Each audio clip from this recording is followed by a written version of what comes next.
No way that's the joke. I feel a little different today. Oh well, welcome to day 11 of this awesome thing we're doing where we talk about a game every day for most of May. Today we're covering a game starting with the letter K. K. For... Kill the Stream. Now that that's out of the way, we can begin.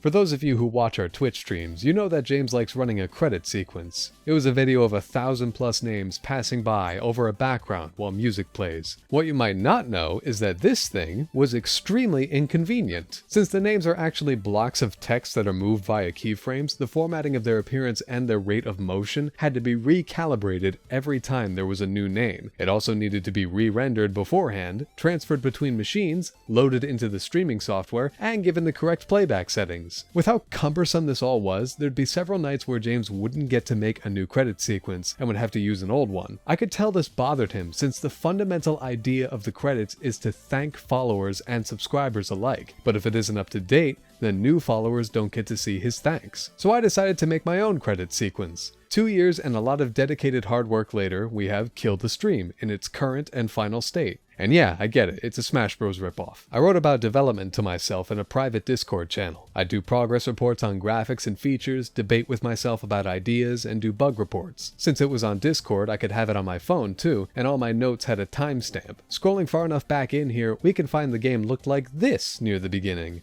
Since I'd never made a game before, I found myself pulling from a lot of half-remembered anecdotes about game development from magazines and interviews. For example, I remember a story about Wind Waker's development where the first thing designed was Link and a creature for him to interact with, a moblin. Everything else was designed to fit them. I finally landed on this design for James. Help! With his head and his hands separated from his body. With his fists separated like this, the main gimmick became about punching, and his animations were handled using math rather than drawn frames. After that, I had a lot of difficulty coming up with enemy designs. I'd lose entire days just tossing out sketches. Eventually, I locked James in his room and hosted a secret Twitch stream to ask chat for ideas, and that helped kick things off. The bouncing bunny and the hand turkey are almost the exact same creatures from that stream. Every morning, I would eat breakfast and take a long walk around my neighborhood and very intentionally just think about Kill the Stream. I wouldn't write anything down or draw anything, just think. Whatever stuck in my mind by the time I got back home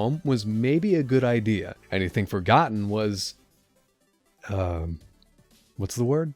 Anyway, since the game was designed to be an end-of-stream credit sequence and to eliminate inconvenience for James, I prioritized simplicity and offered lots of user input. If the game is simple, James will want to play it after several hours of doing something else. I figure if the game has as few complications as possible, it'll be easy to pick back up night after night. Kill the Stream also pulls a lot of data from outside of its executable. To keep the list of followers up to date, instead of exporting an entirely new application, the user simply goes into a TXT document and makes whatever changes needed. The game can read this plain text information and interpret it, allowing it to spawn names as well as give them different colors and sizes. There's also the music, the background image, and the avatar during the results screen. All of these can be changed so long as it's the correct format. The game also reads the current date for the weather effects. I settled on the name Kill the Stream because that's what the game is meant to do. It closes the curtain on the production of the Twitch stream, and James would often preface the credits by saying, "Alright guys, I'm gonna kill the stream." In fact, for a while I was gonna have a fake company logo appear when the game started, and have that company be Alright Guys, but I decided a splash screen would be annoying. One of the last things I did for the game was the title screen. I wanted to do a Mega Man 2 thing, where there's a scrolling background in time with music. There's something so uniquely NES about how that intro looks and works, but it still manages to be inspiring to someone who doesn't have much nostalgia for the NES or Mega Man. I ended up finding this royalty-free song from a chiptune composer that has a drop a few seconds in, so I slapped that into the game and animated a scrolling background that stops at just the right moment. I think it works pretty well. If you'd like to see Kill the Stream in action, watch our Twitch streams and stick around till the end. It's nice to see it playing without me working on it anymore.